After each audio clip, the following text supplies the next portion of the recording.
Congress ke Atul Londhe Patil na Manipur gi Matang Da Ngangkhiba Wangang ado mapung fadaba amade ningthina research tawdana ngangba Wangang ni Wangang ado condemn Toui Haina Aicc na Manipur Pradesh Congress Committee MPCC da khang-hallakle Haina Pradesh Congress Committee gi working president Debratana Fundurakle Maharashtra Congress ke General Secretary Atul Londhe Patil da Manipur gi Matang Da Ngangkhiba Wangang ama social media da viral chatlakiba asigi matang da MPCC gi maru oiba thomi kayana saruk yaduna ngase paugi mifam ama Congress Bhavan da pangthokre paugi mifam atada MPCC gi working president Debratana hai National TV channel ama oiriba ABP gi TV discussion amada Atul Londhe Patil na Manipur gi matang da Fongdokhiba wafam ama viral oirakhiba adugi matangda Manipur Pradesh Congress Committee MPCC ge President K Megachandrana mahaki mathakta action lokatnaba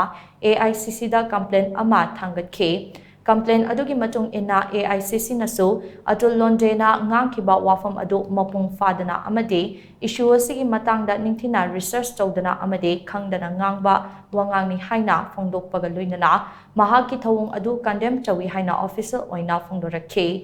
hiram asigi matangda MPCC ge president amade mahak masaga Atul Londhe ga wari sanabaduda mahak soikre haiba adu masana yazare hiram asigi matangda Atul Londhe na video message ama tharaktuna mahak na haikhiba wafam adugi matangda sengdokpaga loinana nungaitaba Fongdorakhe Haina MPCC ge working president Debratana paumi singda thamke Aranba nganglubagi amadi aranba thabak tawrubagi damal lona action lokatpada MPCC na thingadaba leite Atul Londhe Patil ga MPCC gi thomi singa mamangda paw phaunakiba amadi unakiba leikide mahakna Fongdokhiba Wangang asida MPCC ga hiram amatada mari leinade AICC ga paw phaunabadasu mahak INC gi national spokesperson oide haiba khangbangamde haina mahakna makhata ke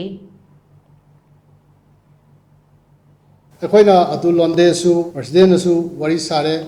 aduga ye samon su wari saru matungda mahak su soigi basi khangaktana magi video clip oina statement ama thabire mana haibasi mana haige to budo sumaina haige to buni phibam mamana akoigi haibang maudre na dumai adumana kari haigibano haibade ayamba kangluk masen ge divisive policy BJP ge divisive policy asina maram moibdagi Hingsa si Manipur da hujik chathari beirang si chathabani haina panbaga loishalakpada mana sumaina mahai kuki ka pura ethnic cleansing hua hai plain si Manipur ki tampak tagi kuki gi jati sing si ethnic cleansing tawkhre hairaga adaidi kano do koi ge prime minister gi Russia sakbagi khongchat ki matang da news clipping ama thalaga adugi matung da mana sigi subjects da mona la